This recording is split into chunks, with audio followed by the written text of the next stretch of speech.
Chapter 15. Can you believe that man? Alex's normally happy eyes were fierce with anger. If it weren't against the law, I'd go back there and teach him a lesson, I said, trembling with my anger. Who cares about the law? Alex said angrily. Your father might, Ellen replied quietly from the back seat. I could tell she was also upset by the encounter, though she was trying to hide it for our sakes, to keep us calm. He's biased, Alex hissed. Did you hear the way Amanda's father talked to her? I mean, that voice. It was so evil. I froze.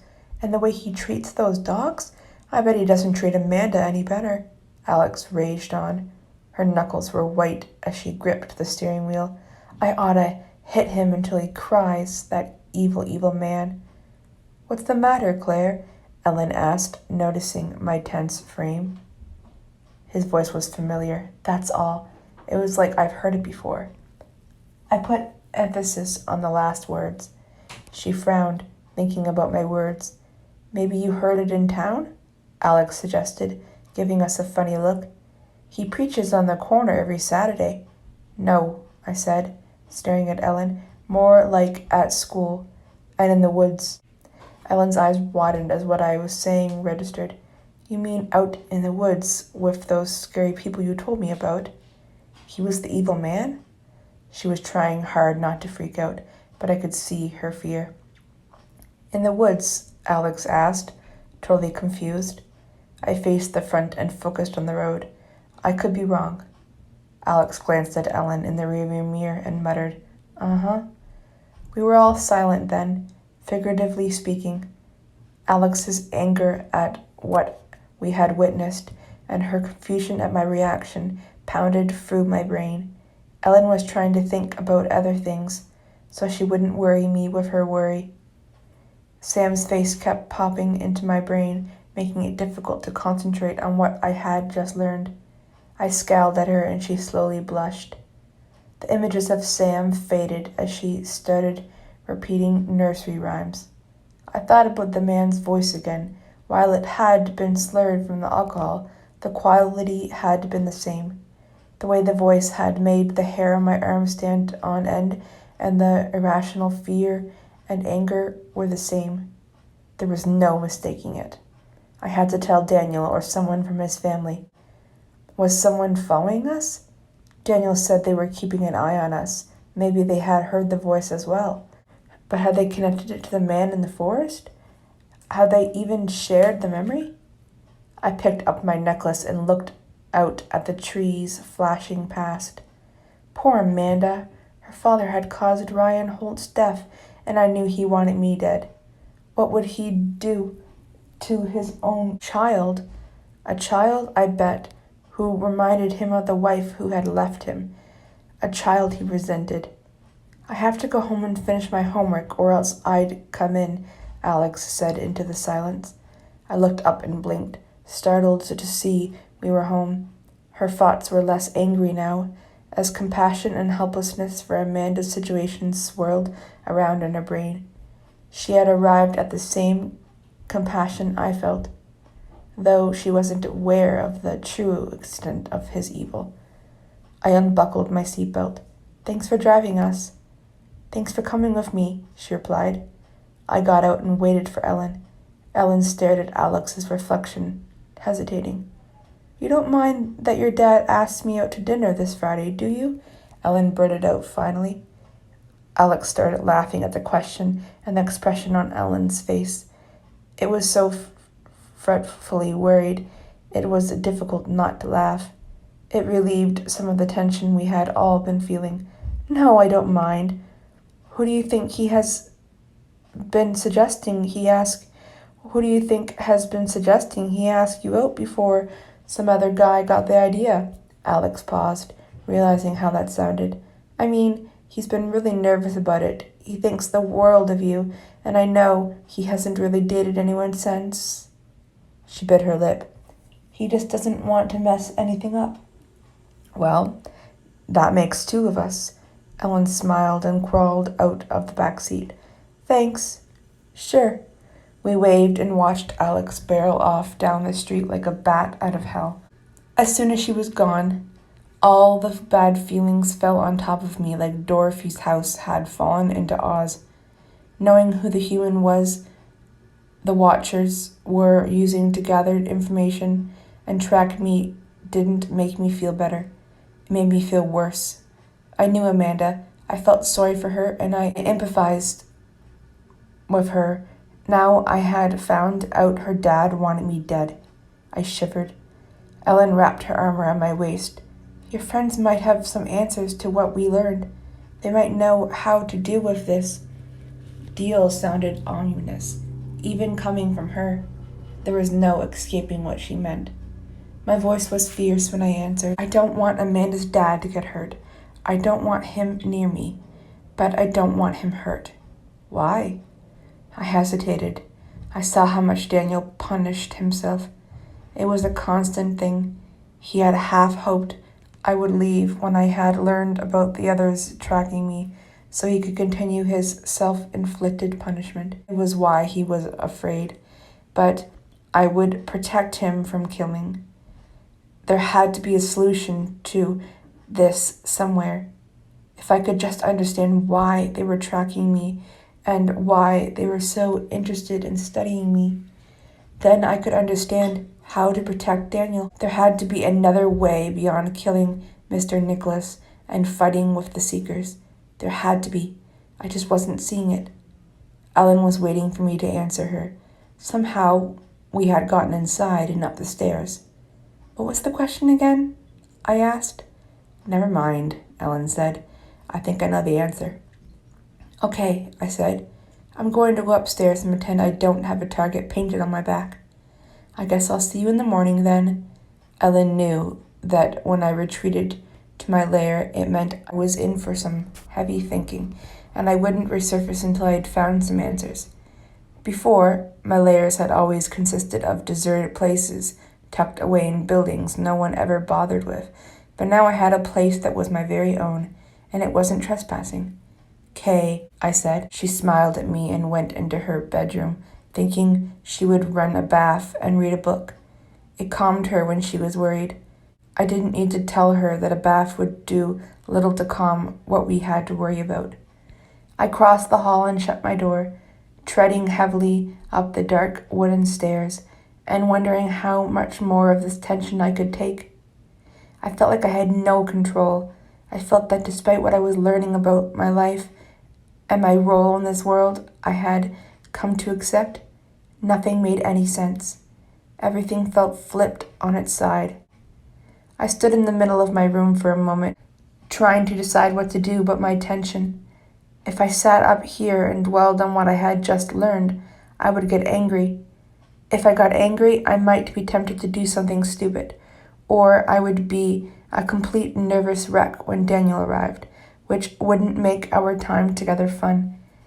I needed some peace, and that meant the usual. I went to my window seat and started digging through the books I had stacked around it.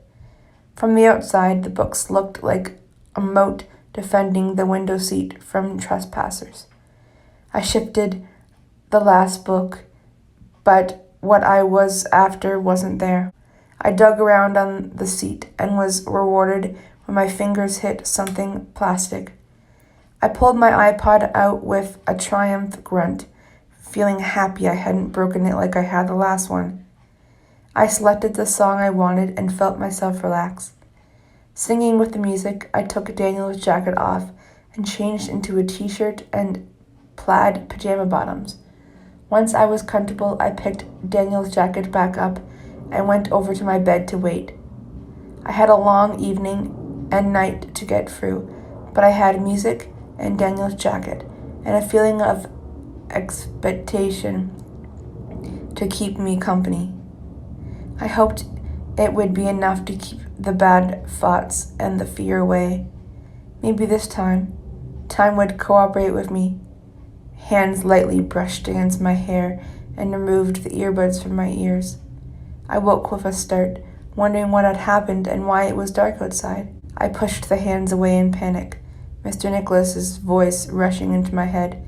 His voice had been in my dreams, haunting me through endless corridors of darkness.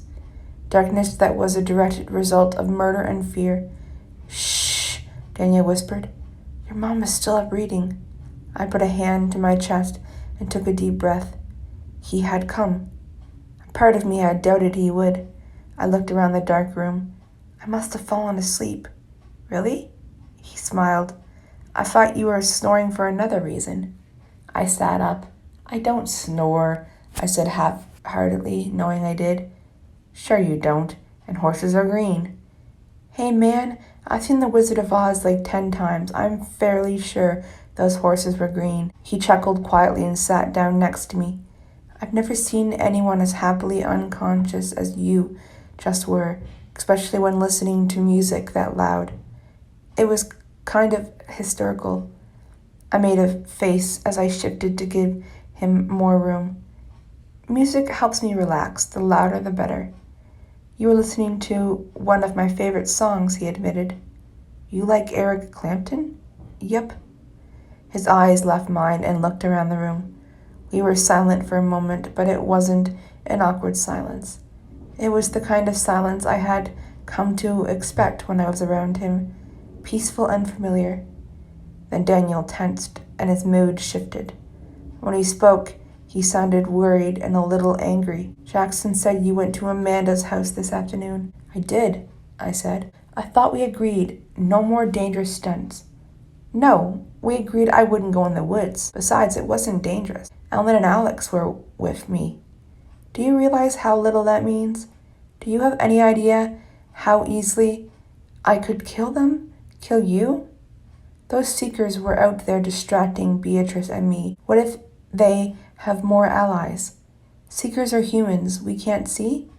They could have overpowered Jackson and taken you right then and there. We are not your typical human, but we do miss things. We have limits. Yeah, well, what could I say to that? I can't live my life in a box. I had to be sure Amanda was okay. You should know that I won't let injustice stand, even if it means my personal safety. And at least we discovered who was working for them. Maybe. Daniel shook his head. Even in the dim light, I saw how upset he was. It's just... something doesn't feel right. He might be working for them, but it doesn't feel like enough. I feel like there's something else. Daniel's frustration spilled out as he hit the edge of the bed. And I'm missing it. I wish I could see everything. This stupid gift doesn't feel like one. It was comforting to know that he got frustrated with his gifts. I reached out to caress the side of his face. You are not perfect, I said. He snorted in agreement. I didn't mean it like that. Despite being an angel, you are still human. We are not made to catch everything, see everything. We are just made to do the best we can with the tools we've been given. We'll figure this thing out, not because we are half angel, but because we are half human. And our human half knows that when we miss something or mess up, we get right back up and try again. He looked at me and touched the hand that was caressing his face. For a tough-talking girl, you sure can be inspiring. People are just never one thing, I said loftily. His lips lifted into a boyish smile. No, they are not. He took my hand and laced his fingers with mine. His face became serious, and I knew something else was bothering him, beside my dangerous stunt. He was blocking me from his thoughts, so I didn't know what. Claire, why did you really ask me here? Whatever do you mean? Don't start that, he said wearily. I'm not trying to seduce you, if that's what you think, I said indigently. I just want you near. It's hard for me now. It's hard to be separated from you. When you are not around, I feel like something is missing. I feel lonelier than I've ever felt before. I frowned at the words which sounded so unlike me. You have no idea how hard that was for me to say. I might, he said. You like me, huh? A little bit. When you are not being such a superior, pretentious ass. He put a finger on my lips to stop my insult. I love you. My stomach dropped. The way he said it was unlike him. There was fear and uncertainty. It had taken a lot for him to admit it. I could see it. Daniel's eyes told me I didn't have to say it back. He knew how hard the admission was, but I wanted to. It would be lying not to say it. I love you back, I whispered. He grinned. I'm glad. Feeling slightly overwhelmed, I leaned against the headboard, turning my face away from him. He moved next to me without a sound. I curled my knees to my chest and started playing with my necklace again. I have a question, I said, trying to cover my awkwardness at admitting how much I really depended on him. When don't you have a question? When I have answers. You said you could sneak in here and no one would ever know, right? I peeked over at him and saw confusion. He didn't get what I was aiming at. Have you snuck in here? I waited. When he didn't answer, I peeked over at him. His face was indignant. I would never sneak in here without your explicit permission. It's ungentlemanly. Besides, what would I do? Stand over you as you slept, creepily watch you from a hole in the wall? That would feel too much like that movie. Psycho?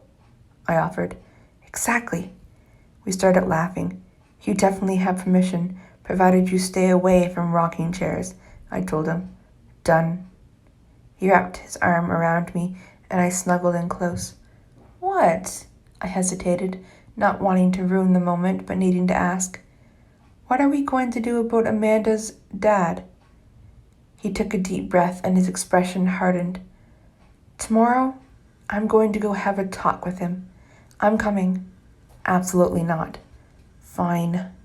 He looked at me incredulous. You are giving up just like that? Nope, I said calmly. What does that mean? He was fighting a smile. I'll just find another way to take along. I know where he lives, remember? I could tie you up, he threatened. That's just not a polite thing to say to a lady, Daniel, and even that wouldn't stop me. You are the most stubborn person I have ever met. You know that, right?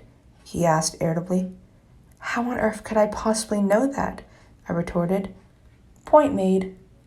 It doesn't change the fact I'm coming along. Is it so wrong that I don't want you to get hurt? He asked. No, but if we are going to be a team, like you said we are, we actually have to act like a team? That means dealing with dangerous things together and being completely honest with one another about those things. He was silent as he thought about my words. Finally, he said, You were right. It doesn't take a genius to figure out that if I try to smother you, even to protect you, you'll just push me away. So, tomorrow? He nodded. After school, I'm bringing Jackson and Margaret. The more the merrier when you are checking up on a homicidal maniacs. He chuckled darkly. I have a question, he said. Is it a life-threatening, angels are out to get you kind of question? Because I'm hanging those up tonight. No, I was wondering what you wanted to do for our project in literature. I made a face. I don't know. Whatever you want to do. I'm not thrilled with the topic she gave us, so it doesn't really matter. You don't like Romeo and Juliet? I don't think I could hate a play more. Why? He demanded. I answered without thinking. I just hate the hype that surrounds the story. Everyone gets all moony-eyed about two people who didn't really know each other that well, and once they knew their love was forbidden, they got all dramatic. As soon as he forbid people things, especially kids, they find a way to do exactly what you don't want them to do. It's human nature. I've done it. I still do it. Daniel made a funny sound of agreement. I ignored him. Their drama felt ridiculous, though. I think the strongest thing a person can do is live on after the person they love is dead. The strongest thing anyone can do is to live past that heartbreak and endure.